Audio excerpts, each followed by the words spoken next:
음, 자, 지난 시간에 제가 창세기 6장 3절을 이야기하면서 이런 얘기를 했어요. 사람들이 하나님 앞에 영광 돌리고 하나님을 바라보면서 감사하면서 살아야 되는데 사람들이 허망해져서 하나님을 바라보기보다는 사람들의 딸들의 아름다움만 보고 그들과 결혼하고 사람에게 주신 사명을 망각했기 때문에 이제 하나님께서 하나님의 신이 성령이 이제 인간들과 함께하지 않겠다. 그리고 그 인간은 이제 육체다라는 말씀을 했어요. 히브리어에 보면은 그가 육체다. 사람이 육체이다라고 말을 했습니다. 하나님의 영이 함께하지 않는 이 사람의 몸은 지난 시간에 말씀했듯이 흙덩어리에 불과합니다. 아무것도 아니에요. 짐승과 진배 없습니다. 이렇게 하나님의 영이 없게 되면 우리 로마서 1장 21절에 보면 하나님을 영화롭게도 안 한다. 감사하지도 않는다. 그리고 이렇게 하나님의 영이 없으면 하나님을 영화롭게도 안 하고 감사하지도 않고 생각이 허망해져서 아주 미련한 마음으로 어두워진다. 흙덩어리에 불과하니 무슨 선한 열매가 있겠습니까?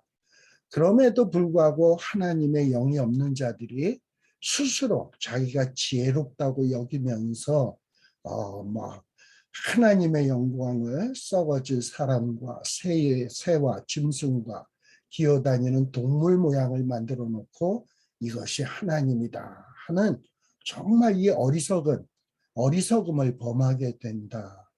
이런 모습을 본 하나님은 어떻게 하냐? 너희들이 정말 그거밖에 안 되냐? 그러면 너희 그 육체 덩어리, 흙덩어리, 그 흙덩어리의 마음속에서 나오는 정욕대로 한번 마음대로 살아봐라 하고 더러움에 내버려 두게 된다. 그렇게 되면 어떻게 된다? 서로가 욕되게 하고 뿐만 아니라 우상을 숭배하고 한심한 존재로 전락하게 된다라는 말씀을 드렸습니다. 이것을 염두에다 두면서 우리가 오늘 뭘 보냐 하면은 이제 갈라디아서 5장 19절에서 21절에 나오는 내용서부터 살피도록 하겠습니다. 이렇게 하나님의 영이 없게 되면 사람은 육체 덩어리, 흙덩어리에 불과해요. 근데 이 흙덩어리, 육체 덩어리에게서 나오는 일들은 뭐냐? 아주 분명해요. 흙덩어리에서 나오는 것은 선한 것이 나올 수가 없습니다. 여기 갈라디아서 5장 19절에 보면 이 흙덩어리에서 육체의 일에서 나오는 일은 아주 분명한데 음행, 더러운 것, 호색, 우상숭배, 주술, 원수 맺는 것, 분쟁, 시기, 분냄, 당짓는 것, 기녀랍, 이단, 투기, 술 취함, 방탕함 그와 같은 것들이다라고 이야기하고 있습니다. 특별히 요 19절에서 21절은 육체 덩어리에서 발생되는 여러 가지 일들을 언급하고 있는데요. 어떻게 보면 이런 일들은 하나님의 나라를 유업으로 받을 수 없는 죄악들을 기록하고 있는 거예요. 그러니까 음행, 더러운 것, 호색, 쭉쭉쭉쭉 나오는 이 여러 가지들은 이런 일들을 행하게 되면 하나님의 나라를 유업으로 받지 못한다. 무시무시한 내용이죠. 근데 이 죄악들을 한 네 가지 카테고리로 분류해서 생각해 볼 수 있습니다. 첫 번째 카테고리는 뭐냐? 일종의 이 하나님의 영이 함께하지 않을 때 이 흙덩어리에서 발생되는 일들은 아주 이 성도덕에 있어서 아주 문란한 이런 죄를 범하게 됩니다. 그 첫 번째가 뭐냐? 성도덕에 해당된 어떤 이 죄악이 음행. 이 음행이라고 하면 어떤 거냐 하면 불법적인 성관계. 하나님은 남자와 여자를 한 몸으로 이루어 주시고 한 몸이 될지라 했습니다. 뭐 남자 하나에 여자 여럿, 여자 하나에 남자 여럿, 또 이 남자 저 남자 막 바꿔가면서 이런 게 아니라 이건 다 불법이고, 이런 불법적인 성관계를 음행이라고 얘기해요. 또 어떤 이 성도덕에 관련된 죄는 뭐냐? 간음, 간통, 뭐 이런 것들이 바로 이 성도덕에 관련된 세 가지 죄입니다.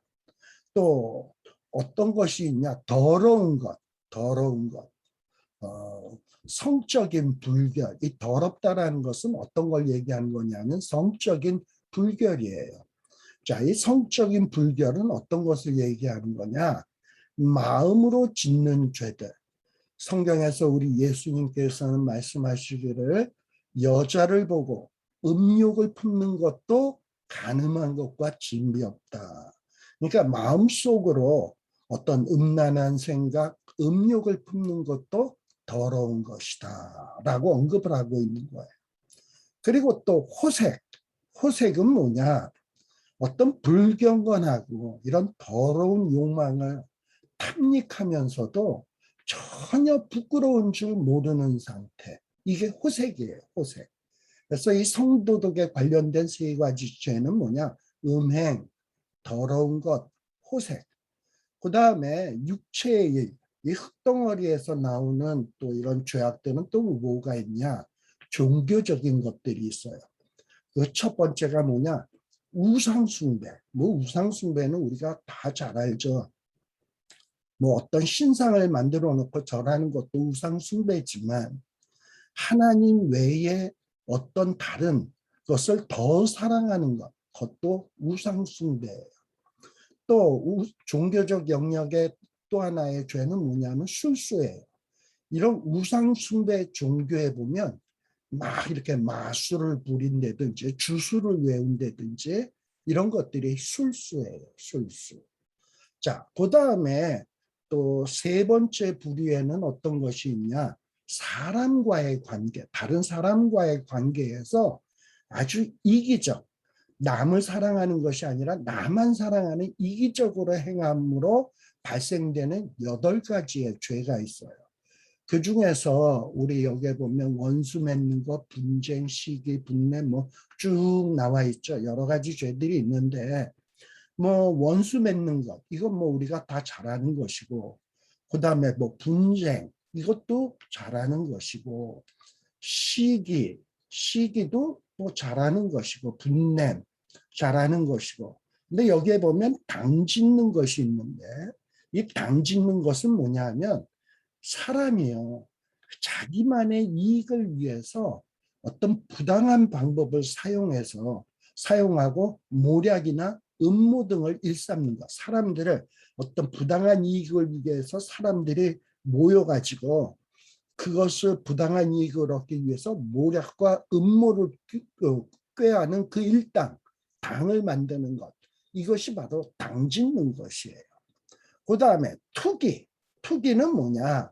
우리는 보통 외적으로 나타나는 어떤 질투를 생각하는데, 물론 그것도 투기이긴 합니다만, 이 투기는 뭐냐? 질투로 끝내는 것뿐만 아니라 어떤 상대방이 가진 것을 탈취하려고 하는 악한 행위들을 포함하는 겁니다. 상대방이 가진 것을 아주 빼앗으려고 하는 악한 행위. 바로 이것이 투기예요. 예를 들면 이런 거죠. 지금 갈라디아 교회의 문제가 뭡니까? 사도 바울이 갈라디아의 교회에 가서 복음을 전해서 사람들이 참 사도 바울을 굉장히 많이 사랑하고 좋아하게 되었습니다. 근데 예루살렘에서 자칭 야고보가 보내서 왔다 하는 사람들이 보니까 아이 뭐 사람들이 막 사도 바울을 좋아하는 거 보니까 아주 이게 질투가 나고 아주 꼴보기가 싫은 거야.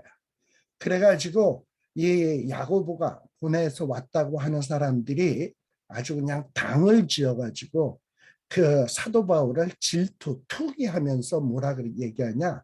사도 바울은 사도도 아니야. 예수님과 함께 있지도 않았어. 저자는 이전에 예수 믿었던 사람을 핍박하던 자야. 저런 자가 무슨 사도냐. 그리고 저자가 가르치는 거는 말도 안 돼. 어떻게 믿음으로서만 구원을 얻냐? 그게 말이 되냐? 막 이러면서 어떤 아주 잘못된 교리로 사람들을 미혹해 하고 사도 바울과 이간질을 시키고 그리고 사람들의 사랑을 사도 바울로부터 자기에게 빼앗아 오는 자들. 이게 바로 투기란 말이지. 이런 투기. 근데 이 투기는 어디서 나온다? 자칭 야고보가 보내서 왔다고 하는 사람들 속에서는 성령님이 역사를 안 해. 그러다 보니까 이들 마음속에 이런 투기하는 마음이 생겨지게 된 거예요. 그리고 이들은 마치 자기네들이 율법을 지키면서 어떻게 하냐? 디모데전서 6장 5절에 보면 진리를 잃어버려 경건을 이계방도로 생각하는 자들이라는 말이 나와요. 뭔가 율법을 막 지키는 척하면서 경건한 척하면서 사람들의 인기, 사랑을 다 빼앗아 와서 자기네들의 이익만 챙기는 사람들이야. 그러니까 경건을 자기네들이 어떤 인기를 독차지하고 어떤 사람들의 존경을 사도 바울로부터 빼앗아 오는 요따위 행동에 자기네들의 그 경건을 사용하는 이런 자들이에요. 근데 이런 식으로 살다가 보면 그 공동체 안에서 계속 다툼이 발생할 수밖에 없다라는 겁니다. 바로 투기는 이런 것이에요. 자, 그 다음에 또 네 번째 범주, 우리 그 육체의 일들의 네 가지 범주가 있다 그랬는데 네 번째 범주에 해당되는 것이 뭐냐? 이교도들, 하나님을 섬기지 않는 이교도들의 어떤 방탕한 두 가지 죄예요. 이교도들은 성령에 취하는 것이 아니라 자기의 쾌락을 위해서 술 취합니다. 그리고 막 방탕합니다. 이런 것들이다라는 겁니다. 그런데 여러분들이 명심해야 될 것이 있는데 조금 이따 다시 한번 설명하겠습니다만 갈라디아서 5장 19절에서부터 23절까지에 보게 되면 19절에서 21절에는 육체의 일들에 대해서 이야기하고 있고 22절 갈라디아서 5장 22절에서부터 23절에는 성령의 열매가 나옵니다. 근데 이 육체의 일은 우리 한글 성경에서는 육체의 일은 분명하니 하고 단수로 표현하고 있는데요. 이 원문 성경에 보면 이 육체의 일이 어떻게 되어 있냐? 복수로 되어 있어요. 이 흙덩어리로 되어 있는 그리고 하나님의 성령이 역사하지 않는 자들에게서 발생되는 여러 가지 일들이 있단 말이야. 여러 가지 복수, 여러 가지 일들이 있는데 그것이 뭐냐? 음행과 더러움과 호색과 우상숭배와 주술, 또 나오는 이런 것들이에요. 막 이 여러 가지 일들이 마구 발생할 수밖에 없어. 성령이 역사하지 않으면. 성령이 안에서 꽉 사로잡아서 이끌지 않으면 사람에게서는 자연히 이런 일들이 발생할 수밖에 없다. 그래서 이 육체의 일이 육체의 일들로서 표현된다는 것을 꼭 기억하세요. 그런데 갈라디아서 5장 22절에서 23절에 보면 성령의 열매, 이 열매는 단수로 돼 있어요. 단수. 여러분들 어떤 나무를 보면 나무에서 열매가 맺혀집니다. 근데 사과나무에서는 사과나무에서 사과도 맺히고 그다음에 배도 맺히고 그다음에 복숭아도 맺히고 무화과도 맺히고 이런 여러 가지 열매들이 맺혀질 수 있나요? 아니에요. 한 가지 열매만 맺혀. 사과나무에서는 뭐냐? 어떤 그 사과라는 열매만 맺혀져요. 마찬가지로 성령의 이끌림을 받고 성령의 지배받는 사람에게 있어서는 성령에 근거한 열매들만 맺혀요. 그게 뭐냐? 사랑과 희락과 화평과 오래 참음과 자비와 양성과 충성과 온유와 절제가 되는 겁니다. 자, 그래서 사도 바울은 이렇게 육체의 일들을 설명하면서 뭐라고 얘기하냐? 사도 바울은 우리가 그리스도로 말미암아 죄와 사망 권세로부터 해방되고 육체의束縛으로부터 자유롭게 되었으면 그저 이 자유롭게 된 것으로 만족하고 끝날 것이 아니라 해야 될 일이 있다는 거예요. 우리가 사망 권세에서 해방되어서 자유를 얻게 되었으면 해야 될 일이 있는데 그게 뭐냐? 야, 하나님이 나를 그리스도의 보혈의 피로 나를 자유롭게 했구나. 사망 권세에서 해방시켰구나. 왜? 왜 이렇게 이런 축복을 내게 주셨을까? 하는 그 이유를 알아야 돼. 그리고 내가 이렇게 자유롭게 된 이유가 무엇인지를 알고 무엇을 해야 되는지를 알고 그 자신의 그 실체 그리고 목적을 바로 인식하고 이제 하나님이 새롭게 해준 그 피조물 그 피조물에게는 그 피조물로서의 목적이 있거든요. 그 목적을 가지고 살아야 한다라고 가르칩니다. 뭐 자유롭게 되었다 그러니까는 이제 나의 율법 안 지켜도 돼. 율법 안 지켜도 사망 권세에서 해방됐어. 나는 이제 그리스도로 말미암아 모든 과거의 죄, 현재의 죄, 미래의 죄가 다 해결되었기 때문에 나는 죄를 지어도 나는 천국 갈 수 있어. 왜? 다 이미 용서받았기 때문에. 이러면서 나에게는 더 이상 율법이 필요 없어. 그러면서 율법 폐기론자들과 같이 어떤 자기가 사망과 죄와 사망의 권세로부터 해방된 것을 자기의 육체의 기회로 삼아. 여러분들 흙덩어리에서 나오는 일들이 뭐라고요? 뭐 우리 아까 얘기했잖아. 더러운 것, 음행, 투기, 뭐 쭉쭉쭉쭉 나오는데 그런 어떤 것을 추구할 수밖에 없어. 그러니까 해방된 것을 가지고 어떤 육체의 일들을 막 만들어내는 기회를 삼아가지고 방종한 삶을 사는 사람들이 있단 말이에요. 이것은 새로운 피조물로서의 삶이 아니에요. 우리 하나님이 저와 여러분들을 죄와 사망에서 자유롭게 하는 이유가 무엇입니까? 뭐 때문일까요? 우리는 이제 무엇을 목적으로 살아야 됩니까? 그리고 무엇을 나의 삶의 목표로 삼고 살아야 합니까? 그것을 온전하게 우리가 깨달아 알아야 된다. 근데 이런 의식이 없이 그저 자유함을 얻은 것을 육체의 일을 행하는 기회로 삼는 자들, 이런 일을 하던 자들은 어떻게 된다?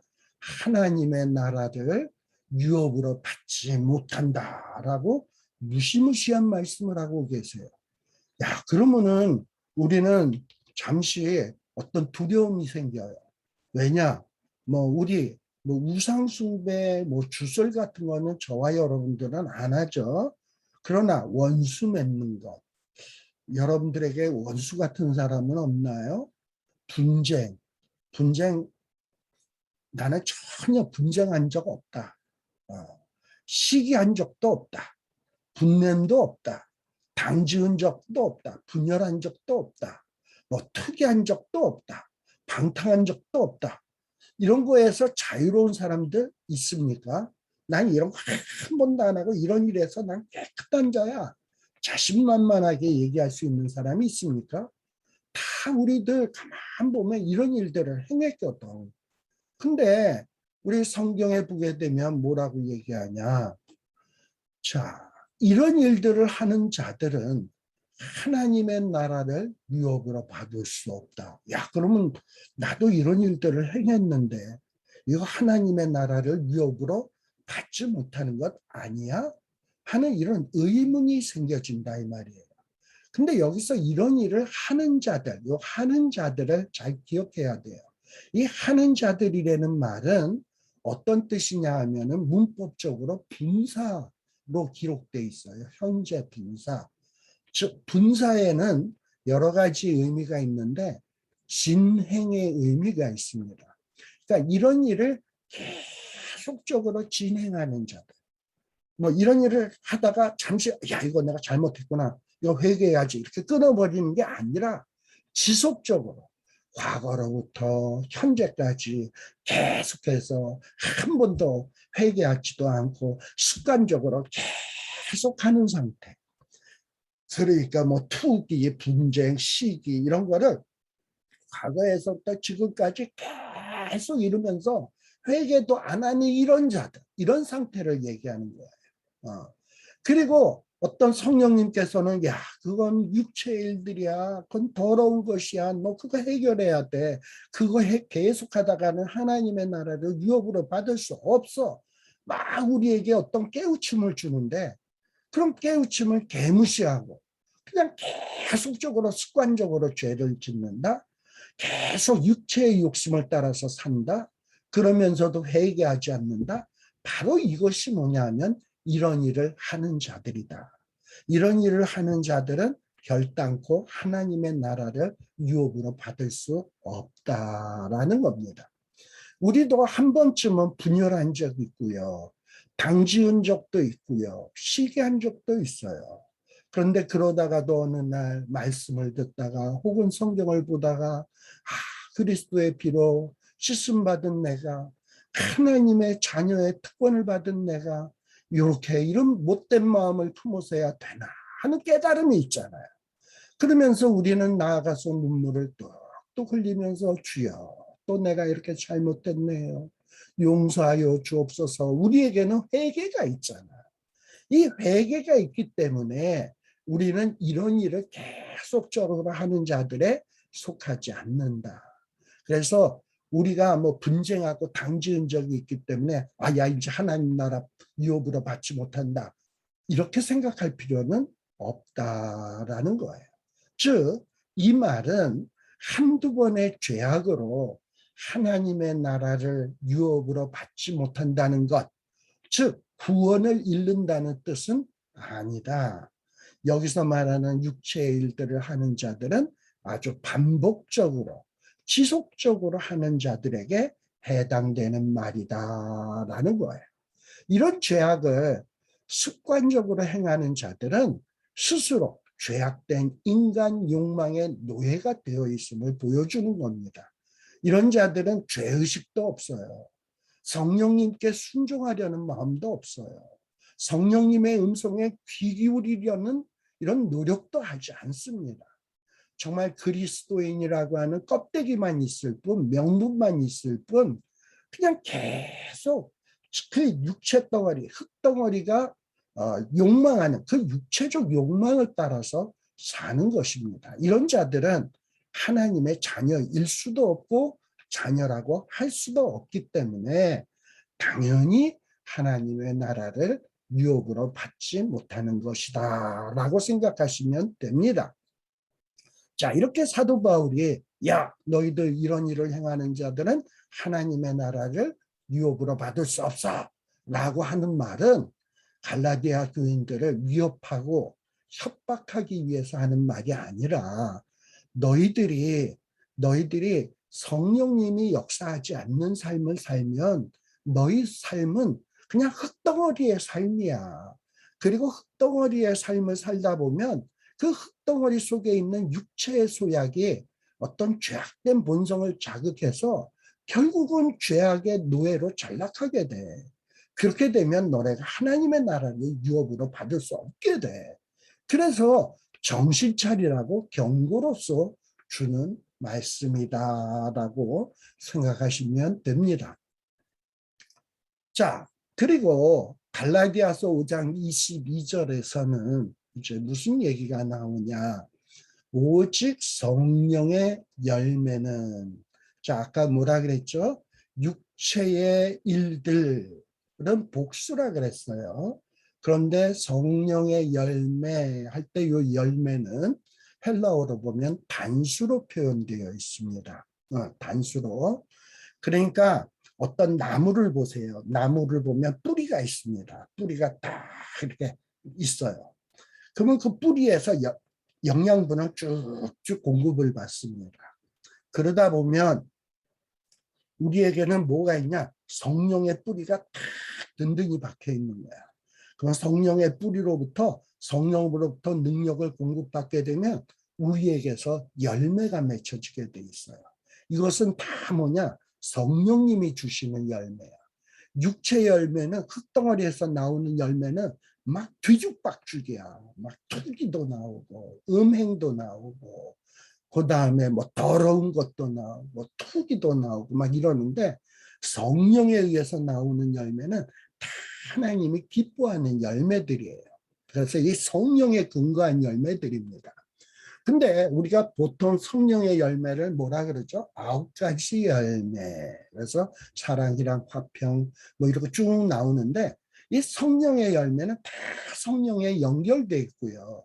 그 다음에 성령의 열매는 다 뭐랑 연관되어 있냐면 이 제일 성령의 열매 가운데 제일 첫 번째 사랑과 연관돼 있다. 다 사랑과 연관되어 있음을 볼 수 있어요. 여러분 예를 들어서 사랑하고 한번 생각을 해보세요. 사랑하면 어때요? 사랑을 하면 막 기쁘잖아. 또 사랑을 하면 마음속에 편안함도 있잖아. 엄마의 사랑, 아빠의 사랑을 독차지 받는 애, 그렇게 사랑을 듬뿍 받는 애는 막 불안해합니까? 그 안에 마음에 평화가 있고 또 이렇게 사랑을 하다 보면 내가 사랑하는 대상이 좀 마음에 안 들어도 아이 지금은 저러지만 이제 좀 나중에 괜찮아질 거야 하고 좀 참고 기다려질 줄 알잖아요. 또 사랑을 하다 보면 불쌍한 사람을 사랑하다 보면 그에게 자비도 베풀고 또 양선도 베풀고 또 어떤 주인을 혹은 자기가 섬기는 어떤 대상을 사랑하다 보면 그에게 충성을 다하잖아요. 그리고 사랑을 하다 보면 뭔가 또 절제도 하게 되고 온유하게 되고 이렇게 이 성령의 9가지 열매는 그 제일 첫 번째 사랑과 아주 밀접한 관련이 있고 연관되어 있다라는 것을 기억할 필요가 있습니다. 그리고 이 성령의 9가지 열매는 우리 아까 육체의 일들도 4가지 범주가 있다 그랬잖아요. 그런데 성령의 열매도 3가지 범주로 분류할 수 있습니다. 그 첫 번째가 뭐냐? 첫 번째 범주는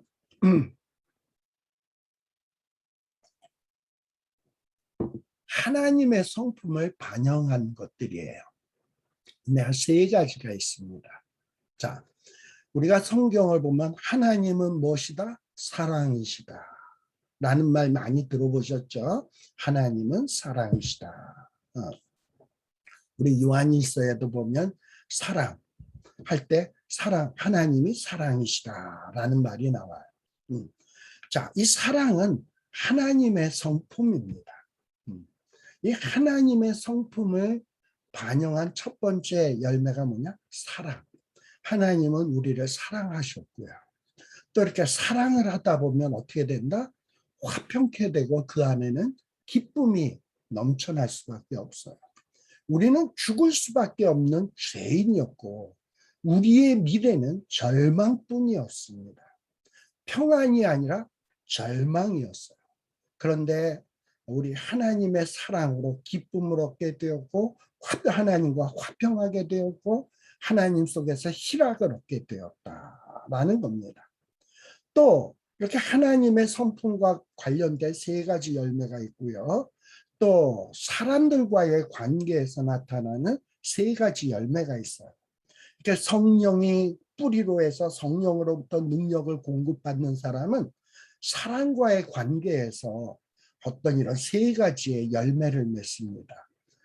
뭔가 상대방에 대해서 오래 참기도 하고요. 또 남에게 자비도 베풀고요. 또 그뿐만 아니라 다른 사람에게 착한 일도 행하고요. 이런 일들을 하게 돼요. 또 성도들의 일반적인 삶의 태도로서 어떠하냐? 3가지 열매가 있는데요. 그것이 뭐냐? 충성, 온유, 절제들입니다.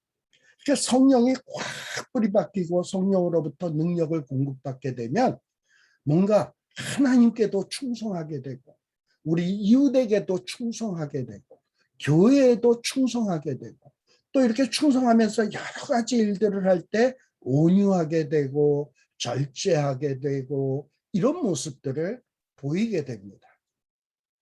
자, 여기 열매라고 하는 말은 헬라어로 카르포스라는 말인데 아까 단수라고 얘기했습니다.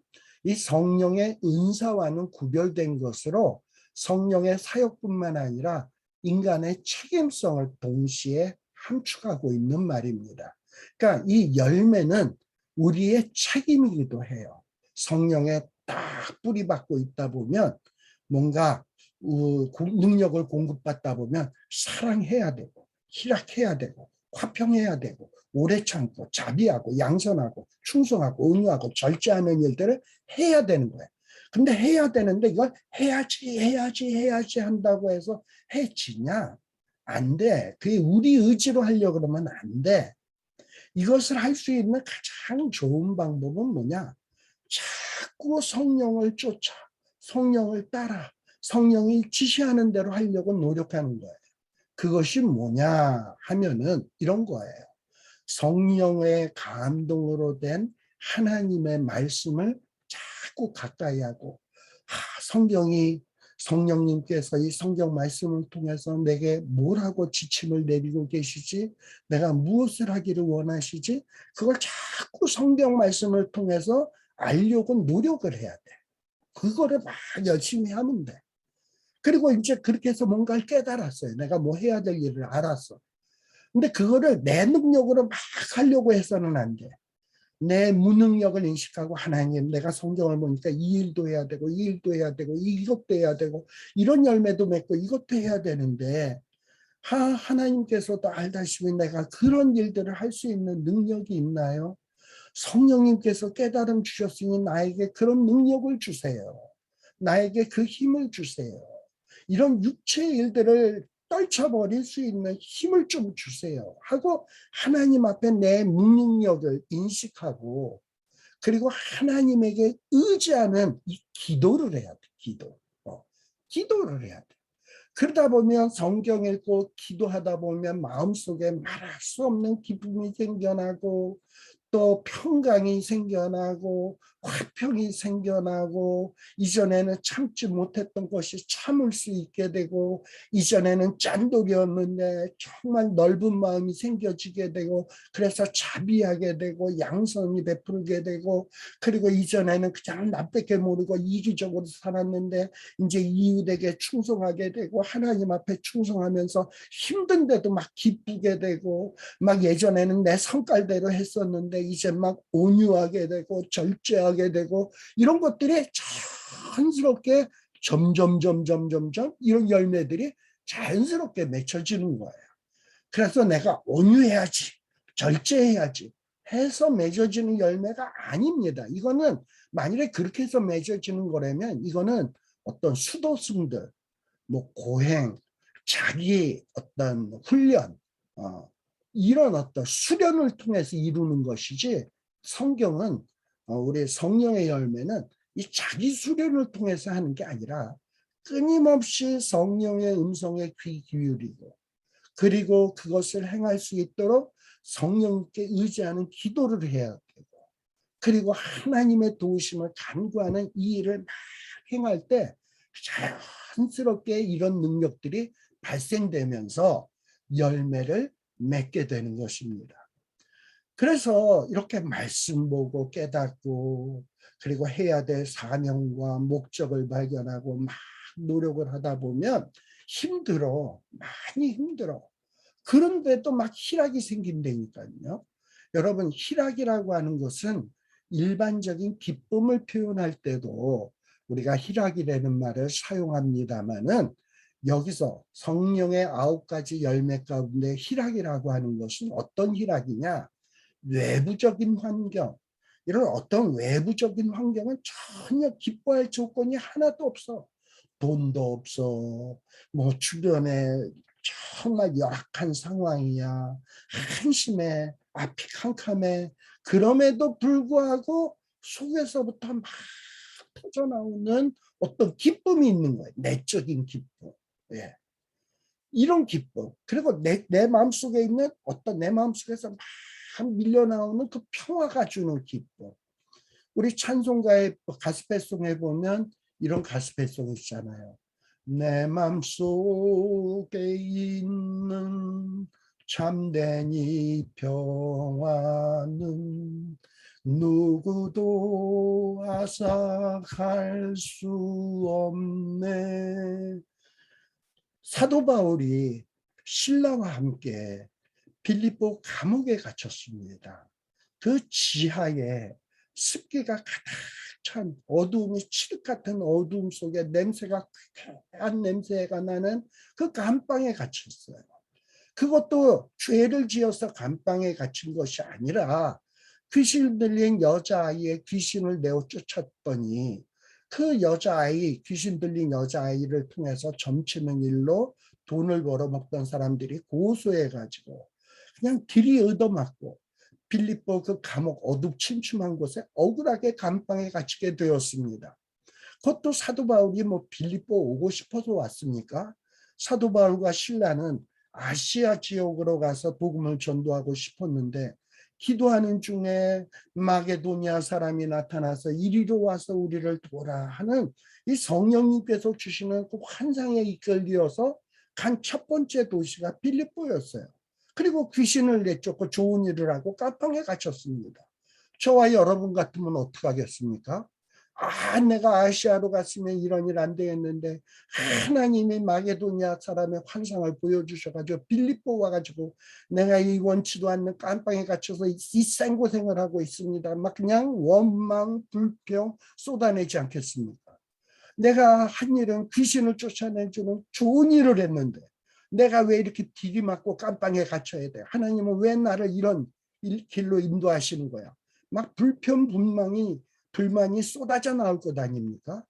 그런데 우리 사도행전에 보면 바울과 실라는 감방 안에서 찬양했다라 그랬어요. 손과 발은 착고에 차인 채 정말 어둠 같은 그 칠과 같은 어둠 속에서 그 감방 속에서 하나님을 향하여 찬양을 했습니다. 왜요? 정말 외적으로는 전혀 하나님을 뭔가 기뻐할 환경이 아닌데 뭔가 이 복음을 증거하면서 이 하나님의 뜻을 이루어가면서 막 그 마음속에서 밀려오는 그 내적인 평안, 기쁨을 견딜 수 없어서 바울과 실라가 찬양을 했고 그 성령의 희락의 열매를 맺다 보니까 간수가 저 사람들 정말 이상한 사람들이네 생각하고 마침내 그 간수도 바울이 전해주는 복음을 통해서 그리스도인이 되지 않습니까? 이렇게 희락이라고 하는 것은 세상의 희락이 아니에요. 어떤 그리스도와의 관계로 말미암아 발생되는 어떤 고차원적인 만족에서 오는 기쁨입니다. 그래서 이 기쁨은 어떤 일상적인 삶, 뭐 불편하고 괴롭고 힘든 삶에 좌우되지 아니하고 어떤 나쁜 상황이 있다 할지라도 그리고 결핍된 상황 가운데서도 막 터져 나올 수 있는 그런 기쁨을 이야기하는 것이 희락입니다.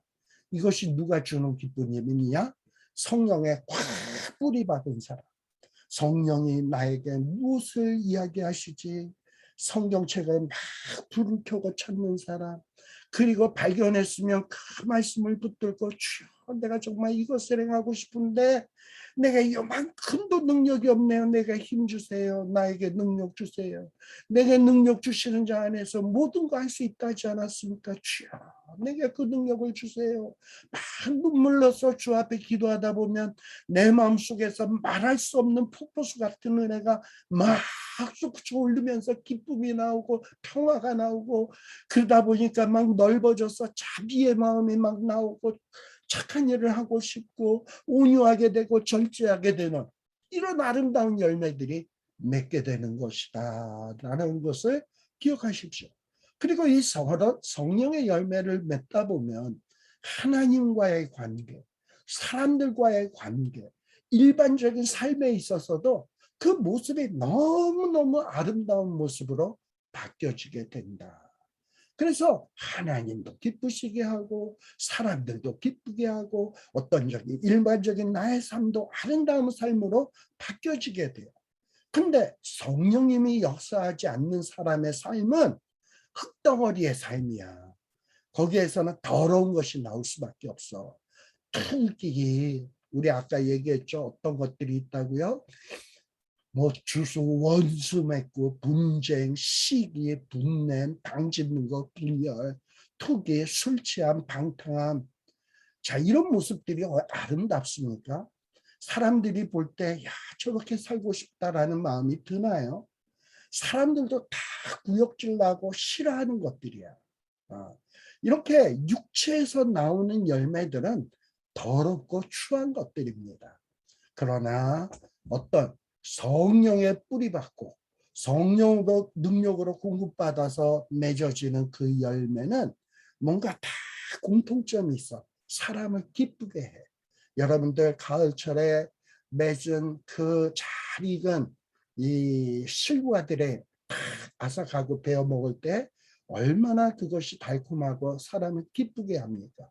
이렇게 성령의 열매는 하나님을 기쁘시게 하고 사람들을 기쁘게 하고 그리고 내 삶을 아름답게 하는 것들이다라는 것을 꼭 기억할 수 있는 여러분들이 되시기를 바랍니다. 자, 그래서 이 성령의 열매를 조금 더 우리 한번 살펴볼 텐데요.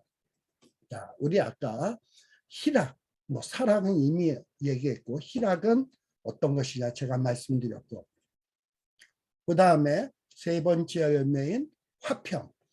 화평은 히브리어로는 샬롬입니다. 헬라어로는 에이레네라는 말을 쓰는데 이 화평은 뭐냐? 예수님이 십자가 위에서 우리를 위해서 피 흘려 주셨죠. 그래서 우리의 모든 죄값을 지고 죽으심으로 말미암아 하나님과 우리 사이를 화해케 하셨어요.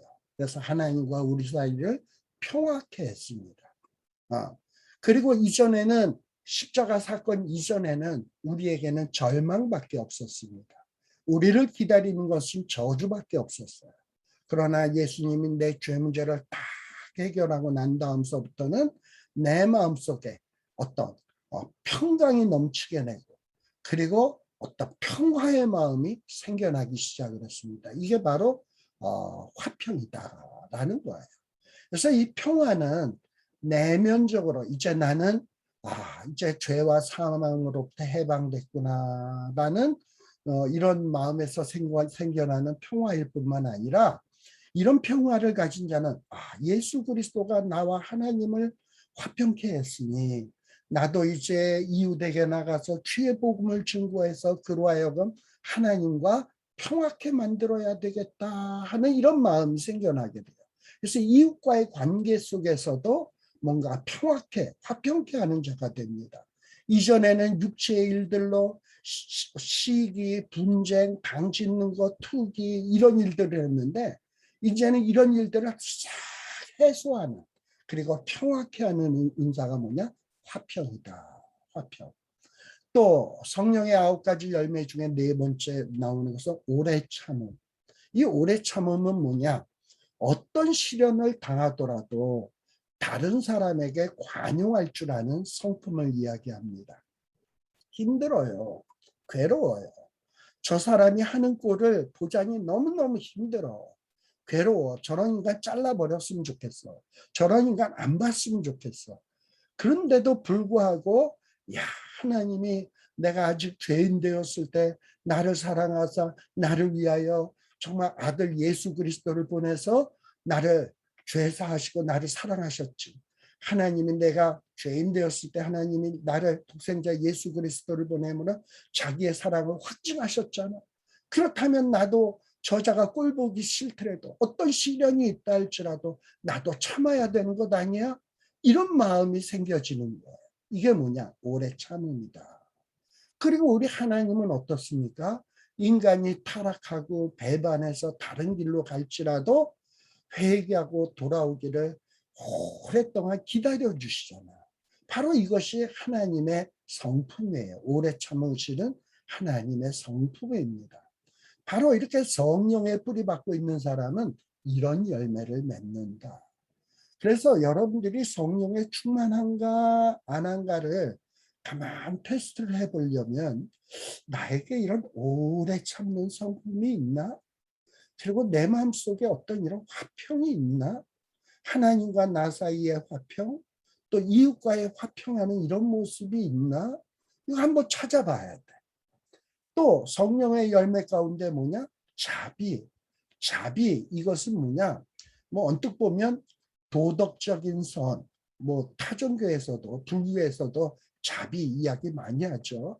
도덕적인 선, 관용, 너그러움, 친절함 이런 거를 뜻합니다. 보통은요. 그런데 이 자비는 단순히 도덕적인 친절함, 도덕적인 관용, 도덕적인 너그러움만을 뜻하는 말이 아니고 이 자비는 하나님의 자비로운 성품을 반영하는 말입니다. 하나님이 하나님에게 백성들에게 베푸시는 자비. 자, 하나님께서는 고아나 과부, 사회에서 소외된 자들, 이런 자들에 대해서 얼마나 마음을 기울이십니까? 그들에게 얼마나 많은 자비를 베푸십니까? 바로 이것이 하나님의 마음이에요. 여러분, 우리에게 이런 마음이 있는가? 이런 마음을 잘 베푼 사람이 누구인가? 우리 룻기에 보면 보아스라고 하는 사람 있죠? 보아스도 암만 부자지만 이 곡식 알갱이 아까운 거 알아. 그럼에도 불구하고 자기의 그 일하는 일꾼들에게 야, 곡식 그 알갱이들이 땅에 떨어지면 그거 줍지 마라. 모퉁이 밭에 있는 곡식들은 베지 마라. 그거 지나가는 나그네나 고아나 과부나 홈리스들이 먹을 수 있도록 남겨둬라. 보아스도 아까운 마음이 있어요.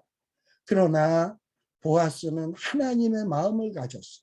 그래서 사회적으로 소외받고 사회적으로 어떤 보호받지 못하는 사람들을 배려하는 마음, 이런 자비의 마음으로 하나님의 말씀을 실천했습니다.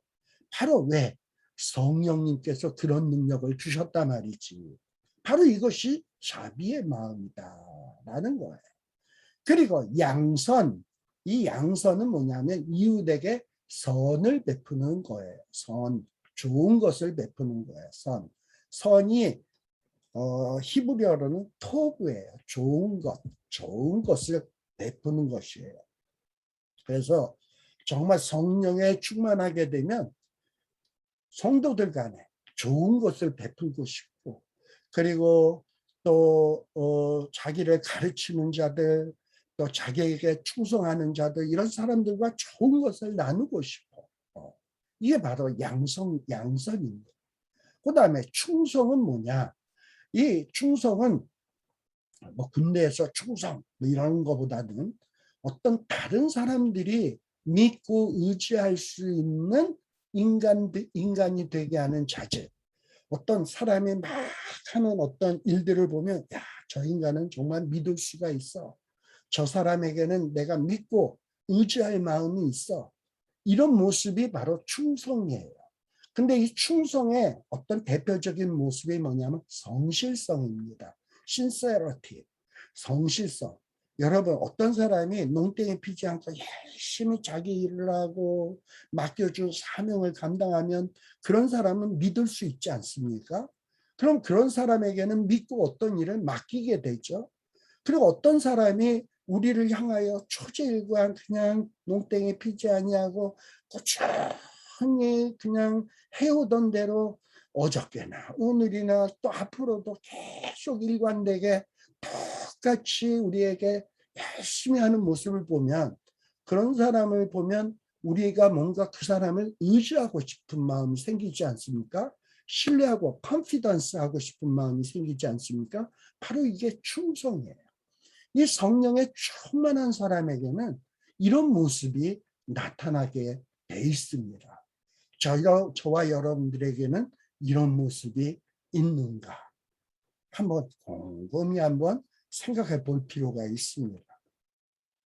사실 이 성경 공부의 모임에 어떤 계속 성실하게 나아오는 것, 이거 쉬운 일 아닙니다. 그렇죠?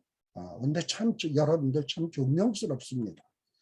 이렇게 꾸준히 이렇게 딱딱하고 재미없는 성경 공부를 통해서 성령님이 우리에게 뭘 얘기하시나, 화요일 저녁 7시만 되면 기다려서 어김없이 나오고, 전에도 그랬고 오늘도 그렇고 앞으로도 계속해서 그러는 사람을 보면 뭔가 신뢰가 가고 믿음이 가고 뭘 맡기고 싶고 의지하고 싶고, 이렇지 않나요? 바로 이것이 충성이에요. 성령의 열매입니다. 또 온유는 뭐냐? 이제 조금 이따가 더 설명하겠습니다만, 어떤 범죄자, 우리는 범죄자를 보면 어떤 마음이 생기나요? 아유, 못난 놈. 맨날 죄나 짓고. 이러면서 뭔가 차별화하고 상대화시키는 마음이 생기지 않습니까? 그리고 범죄자를 보면 이 나쁜 놈아 하고 욕하고 싶어지고 정죄하고 싶어지지 않나요? 혹은 반대자를 보면 기분 나쁘지 않나요? 그래서 기분이 나빠서 막 자제력을 잃어버리고 막 신경질을 내고 이렇게 되지 않나요? 근데 온유란 뭐냐? 범죄자, 내가 보기 싫어하는 범죄자나 반대자를 대할 때 막 보기 싫고 꼴 보기 싫어도 막 내 성질대로 하는 게 아니야. 자제하는 거야. 그리고 뭔가 화를 내도 막 성질에 못 이겨서 화내는 게 아니라 정당하게 뭔가 반대 의사를 표명하고 규모 있게 하는 거예요. 그러면서 참는 거야. 성과를 참는 거. 바로 이것이 온유입니다. 이 온유도 성령의 열매다. 성령의 열매. 그 다음에 절제. 이 절제는 뭐냐? 육체의 소욕을 이겨낼 줄 아는 자질을 의미합니다. 어떤 흙덩어리, 성령님이 역사하지 않으면 불쑥불쑥 솟아나오는 여러 가지 더러운 욕망들이 있잖아. 그런데 성령님이 안에서 역사하기 시작하면 뭔가 그게 억제가 된다니까. 특별히 어떤 성적인 욕구가 막 불쑥불쑥 쏟아나는데 성령님께서 막 역사하게 되면 어떤 일이 벌어지나. 우리 창세기에 보면 요셉, 보디발의 아내가 얼마나 살살살살 꼬셨습니까? 우리가 서로 동침하자. 너가 이제 동침하게 되면 너는 불행 끝, 이제 종으로서 불행 끝, 행복 시작이야. 얼마나 달콤한 말로 유혹을 합니까? 또 얼마나 성적인 매력으로서 유혹을 합니까? 그런데 요셉의 마음속에는 성령님께서 역사하시죠. 그러다 보니까 어떻게 되냐? 내가 어찌 하나님 앞에서 득죄하리요. 그러면서 그 성적인 욕구를 뿌리치고 도망치는, 그리고 절제하는 이런 모습을 보이고 있다. 이것도 성령의 열매다라는 것을 여러분들이 기억할 필요가 있습니다. 자, 제가 군대에 있을 때 우리 그 병사 중에 한 명이 간증하는 얘기를 하나 들었어요. 뭐냐? 이 병사 중에 하나가 아주 지독한 골초였습니다.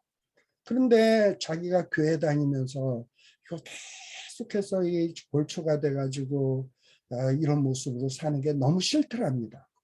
그럼에도 불구하고 자꾸 육체에서 끌려 나오는 그 욕구를 참을 수가 없어가지고 자꾸 또 피고 이러다 보니까 이건 안 되겠다 싶어가지고 어느 날서부터 이렇게 했대요.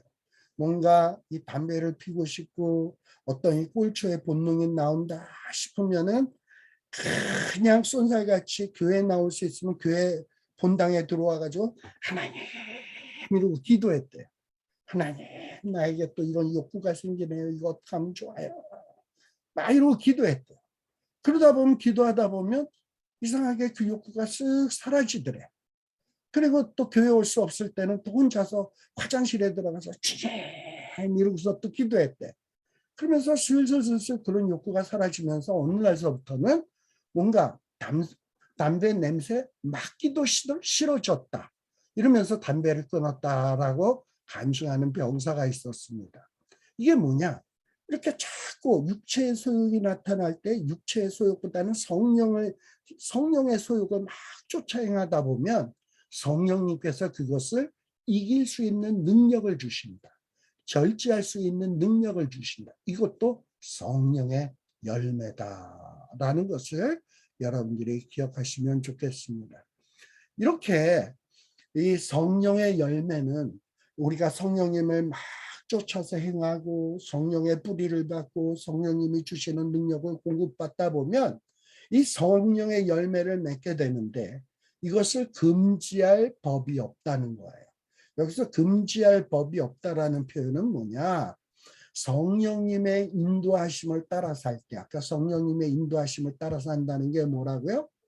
일단 말씀 보고 성령이 무엇라 이야기하시는가를 듣는 거예요. 그리고 깨닫는 거예요. 그리고 이제 무릎을 꿇고 그것을 행할 수 있는 능력을 달라고 간구하는 거예요. 그것이 뭐냐? 성령님의 인도하심을 따라 사는 것입니다. 근데 그렇게 성령님의 인도하심을 따라 살다 보면 성령의 열매는 자연스럽게 맺혀지게 된다. 그리고 이런 성령의 열매가 나타나는 것은 아주 명백한 진리다.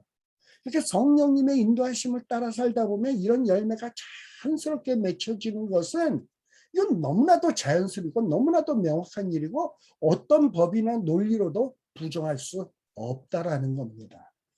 즉 여러분, 내가 성령의 9가지 열매 사랑해야지, 희락해야지, 화평해야지, 자비해야지, 양선해야지, 충성해야지, 온유해야지, 절제해야지, 해야 돼. 막 못하면 칼로 푹푹 찌르고 꽃 짚고 막 이런다고 되는 게 아니에요.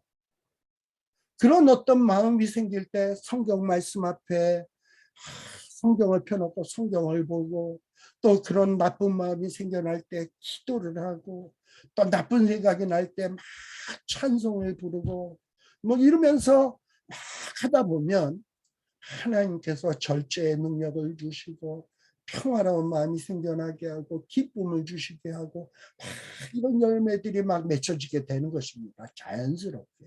네. 자, 하나님께서는 사람들이 죄를 깨닫고 멀리하라고 우리에게 율법을 주었습니다. 그래서 이 율법의 말씀을 주어서 뭐가 죄인지 뭘 멀리해야 되는지 이걸 깨우치기 위해서 말씀을 주셨어요. 근데 그 말씀을 보고서 아, 이게 죄구나, 하나님이 이런 걸 원하시는구나, 율법을 보면서 알 수 있어요. 근데 그것을 내가 행할 수가 있냐? 뭐 어느 정도 자기 의지력으로 할 수 있겠지. 근데 100% 항상 온전히 할 수 있는 사람이 없다니까. 그래서 율법을 100% 완전하게 성취할 수 있는 사람이 없어요. 그래서 하나님께서는 어떻게 하냐? 율법을 주신 하나님께서는 율법을 우리가 100% 성취할 수 없으니까 우리에게 성령을 주셨어요.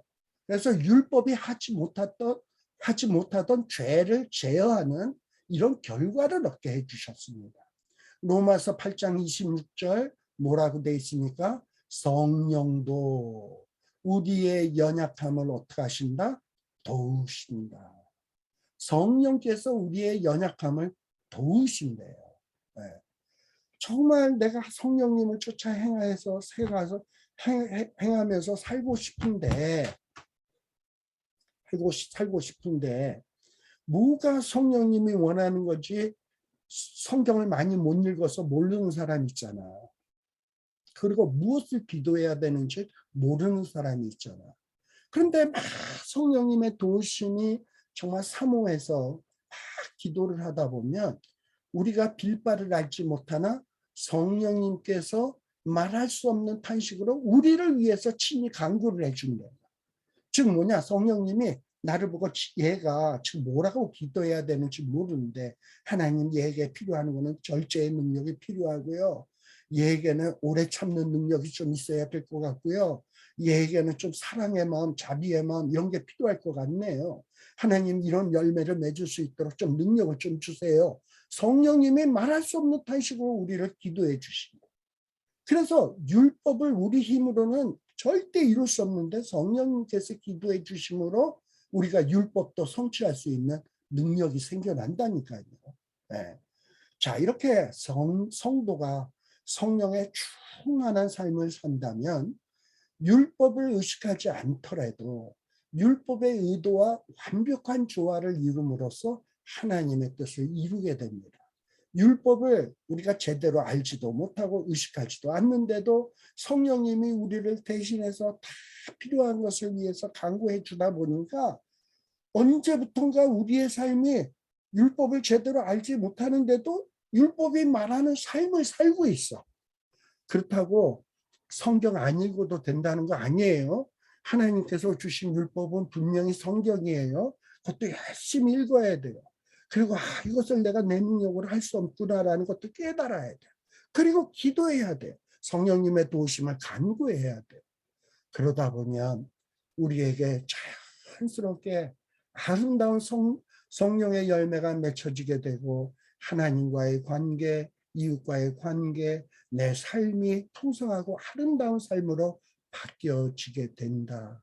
그리고 뭔가 주님 성령으로 말미암아 주님을 바라보게 되고 주님을 전파하게 되고 주님의 삶을 담게 되고 이런 모습으로 점차로 변화되어 간다.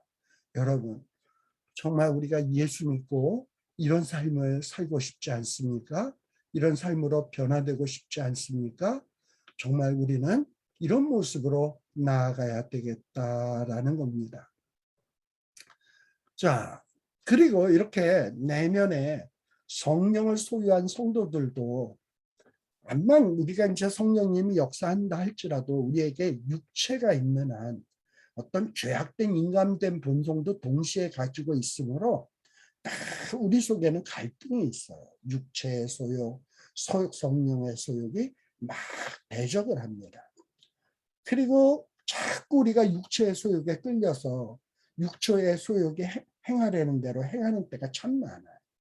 그럼 우리가 어떻게 그 싸움에서 항상 이겨 악을 행하지 아니하고 선을 행할 수 있겠는가? 사도 바울은 이 갈라디아서 5장 마지막 부분에서 이 어떤 육체와의 소욕과 싸워서 승리할 수 있는 비결 두 가지를 제시해 주고 있습니다. 그 첫 번째는 뭐냐? 24절이에요. 갈라디아서 5장 24절에 보면 그리스도 예수의 사람들은 너희가 예수 믿는 사람들이 되었다면 예수님을 주로 섬기는 사람이 되었다면 너희들은 이미 육체와 함께 그 정욕과 탐심을 십자가에 못 박았다라는 것을 명심하라는 거예요. 그래서 우리가 육체와의 소욕에서 이길 수 있는 방법은 뭐냐? 육체와 함께 정과 욕심을 십자가에 못 박았다는 사실을 상기하는 겁니다. 육체가 뭡니까? 죄악된 욕망. 자, 이 죄악된 욕망의 대표적인 게 뭐냐 하면 하나님을 배제하고 하나님을 무시하고 자기의 의를 이루려는 것이 육체예요. 육체. 그러니까 하나님의 영 필요 없다는 거야. 내가 하겠다는 거야. 내가 의를 이루겠다라는 거야. 자, 내가 막 의를 이루는 자는 자기보다 의롭지 못하는 사람을 보면서 어떤 마음이 생기나요? 아유, 인간 같지 않은 인간들, 더러운 인간들, 나는 저런 자들과는 달라. 이러면서 분리시켜요. 분열. 또 의로운 자라고 생각되는 사람들과만 어울려 당을 지어. 그래서 이렇게 자기의 의를 이루는 자들은 육체의 일들을 맺을 수밖에 없어요. 네. 그리고 이렇게 하나님을 배제한 자는, 하나님이 없다고 생각하는 사람은 정욕에 이끌리는 삶을 삽니다.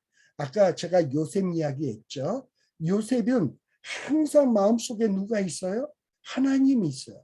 하나님이 보신다. 코람데요. 하나님 앞에서의 삶을 살았어요. 그래서 보디발의 아내가 살살살살 꼬실 때 내가 어떻게 하나님 앞에서 득죄하리요 하고 그 잘못된 정욕, 음욕을 피하지 않았습니까? 절제하지 않았습니까? 성령의 열매를 맺고 있잖아요. 근데 하나님이 없다고 하는 자들은 아이 뭐 누가 안 보는데 뭐 그냥 내 감정이 이끌리는 대로 갔지. 내 순수한 감정이 그게 뭡니까? 정욕이에요. 음란이고 더러운 욕심이에요. 그렇게 해서 무슨 아름다운 열매를 맺겠습니까? 그리고 자기의 의의를 이루려고 하는 사람들은 뭐냐? 뭐 자기의 명예, 그리고 남들의 어떤 시선, 존경, 그리고 남이 나보다 더 존경받는 자가 있고 인기 끄는 자가 있으면 시기하고 질투하고 그 존경을 탐내고 막 이러지 않습니까? 이렇게 하나님을 배제하고 자기의 힘으로 뭐라 하는 자들은 탐심을 가질 수밖에 없어요. 다 이게 육체에서 나오는 거예요.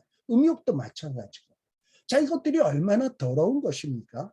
나에게 이런 속성이 있는 것을 다 생각하고 맞아. 이건 내가 떨쳐버릴 수 없는 것들인데 그리고 떨쳐버릴 수 없어서 난 이걸로 말미암아 죽어 마땅한데 예수 그리스도께서 이 더러운 나를 위해서 이 모든 육체의 것을 십자가에다 예수님을 못 박아서 피로 씻으셨구나 라는 것을 생각하는 거예요. 이걸 생각하다 보면 죄 짓고 싶은 마음이 사라져. 예수님이 그토록 고생을 하시면서 날 위해서 이 더러운 것을 배제하기 위해서 그 고통을 했는데 내가 또 죄를 져. 내가 인간이야. 그래가지고 내가 이걸 예수님을 주님이라고 고백하는 제자야. 이런 내가. 이런 마음이 십자가를 생각하다 보면 이게 생각이 달라지기 시작하는 거야. 육체의 소욕이 막 싫어져. 특별히 십자가에 못 박았느니라 했을 때 못 박았느니라는 헬라어로 에스타우로산이라는 말인데 문법적으로 제1부정과고 능동태예요. 즉 무슨 얘기냐? 과거 능동태. 이미 못 박았다라는 거야. 내 이 더러운 것들을 십자가에다 못 박아서 빨래 싹 해버렸어. 깨끗하게 해버렸어. 여러분들 빨래를 드라이클리닝 싹 하고 깨끗한 거 입었으면 바깥에 나왔을 때 막 더러운 쓰레기통 있는데 가고 싶어요? 자칫 잘못하다가 무슨 먼지라도 묻거나 더러운 거 묻을까 봐 얼마나 조심합니까? 그러니까 우리가 십자가를 생각하면서 야, 내가 그리스도의 피로 깨끗함을 받은 자지 이것을 다시 한번 재확인하는 거야. 그러니 여기에다 더러운 거 묻혀서는 안 되지. 그러면서 육체의 소욕이 싫어지는 거야. 내 육체, 그 다음에 정욕, 탐심, 음욕, 이 모든 것들 내가 뿌리칠 수 없는 것인데 그래서 예수님이 십자가에 못 박았다. 이제 나는 깨끗해졌다. 라는 것을 십자가를 바라보면서 한번 상기해 보는 거야. 재확인하는 거야. 그러다 보면 육체의 소욕이 사라집니다. 그래서 사도 바울은 갈라디아 5장 24절에 야 그리스도 예수의 사람들아 갈라디아 교인들아 너희들은 그리스도 예수의 사람들 아니냐. 그리스도가 너희를 위해서 너희들의 육체, 정욕, 탐심, 음욕 너희에게서 나오는 그것 때문에 그것을 십자가에서 못에 박히시고 발에 못이 박히시고 가시관 치시고 창에 찔리시고 물과 피를 쏟아 너희들의 그 모든 걸 씻지 않았더냐. 그래서 너희는 이제 깨끗한 자가 되었다. 그러니 어떻게 살아야 마땅하니 이것을 상기하라는 거예요. 이게 바로 갈라디아서 5장 24절에 이야기하고 있는 겁니다. 자, 그 다음에 5장 22절에서는 두 번째 방법이에요. 육체의 소욕을 이기는 두 번째 방법. 이 두 번째 방법이 뭐냐? 성령으로 행할지니 라는 말입니다. 성령으로 행할지니. 자, 이 성령으로 행할지니는 특별히 어떤 의미냐 하면은 특별히 여기 행할지니라는 말은 스토이코멘이라는 말인데 아주 엄격하고 규범적인 의미예요. 군대의 명령에 순종하는 것을 의미하는 겁니다. 자, 그래서 어떻게 하는 거냐? 여러분들 군인이 자기의 임무에 충실을 하려면 어떻게 해야 됩니까? 먼저는 자기의 임무가 무엇인지 확실하게 숙지를 해야죠. 숙지를 해야지. 알아야지. 임무가 뭔지를 알아야지. 자, 우리 그리스도인들이 새로운 피조물로서 어떤 임무가 있는지, 어떤 사명이 있는지, 어떻게 살아야 되는지를 무엇을 통해서 아나요? 성경 읽고 깨닫는 거예요. 네. 자, 군인이 임무를 알고 사명을 알았어요. 자, 임무도 알고 사명을 알면 어떻게 해야 그 임무를 완수할 수 있습니까? 보급을 받아야죠. 보급. 무기도 공급받아야 되고 식량도 공급받아야 되고 싸울 수 있는 모든 필요한 것들을 공급을 받아야 될 거 아니에요. 따라서 우리가 그리스도인으로서 사명을 알고 목적을 알고 임무를 알았다면 그 행할 수 있는 힘을 달라고 기도해야 돼. 이것이 뭐냐? 성령의 인도하심에 철저하게 순종하는 삶입니다. 성경도 안 읽고 기도도 안 하는데 성령이 어떻게 우리를 인도할 수 있겠습니까? 성령님 나를 인도해 주세요. 근데 성경은 하나도 안 읽고 기도도 안 해. 그러면 누가 인도하는 줄 알아요? 사탄이 양의 탈을 쓰고 광명한 천사로 나타나서 내가 성령이다 이러면서 우리를 살살살살 이상한 데로 이끌고 가는 거 알아요? 네. 그래서 우리가 성령님의 인도하심을 받으려면 성경도 열심히 읽어야 되고 또 성경만 읽어서는 안 돼. 임무를 깨닫고 사명을 알았다면 그것을 행할 수 있는 힘을 달라고 기도도 해야 돼. 이것이 뭐냐? 성령의 인도하심을 철저하게 순종하는 삶입니다. 그러다 보면 이런 성령의 열매를 맺는다. 근데 육체의 일을 추구하는 자들은 어떻다고요? 하나님을 배제해. 하나님을 생각 안 해. 그 삶에 하나님이 없어. 그리고 자기의 의, 자기의 영광, 그리고 자기의 어떤 공적 쌓는 데만 관심이 있어. 그러다 보니까 이렇게 성령님이 역사하는 흙덩어리는요. 무엇을 추구할 수밖에 없냐? 헛된 영광. 하나님께 영광 돌리는 게 아니라 자기의 영광을 위해서, 자기의 인기를 위해서, 자기가 높아지기 위해서, 그것을 위해서 부지런히 사는 거야. 명예를 얻기 위해서 곤모술수를 쓰고 당을 짓고 권력을 얻기 위해서 당을 짓고 그리고 분열하고 시기하고 질투하고 그러다 보니까 서로 노엽게 하고 투기하는 일들이 발생되게 되잖아요. 네. 그래서 성령께 순종하여 성령으로 행한다면 내가 하는 거 아니에요. 하나님 없이 내가 하는 것이 아니라 성령께 순종해서 성령으로 행한다면 가장 먼저 나타나야 할 바람직한 모습이 뭐냐? 헛된 영광을 추구 안 해요. 헛된 영광 추구 안 하고 모든 영광은 하나님께 돌려 성령님께 순종하는 사람.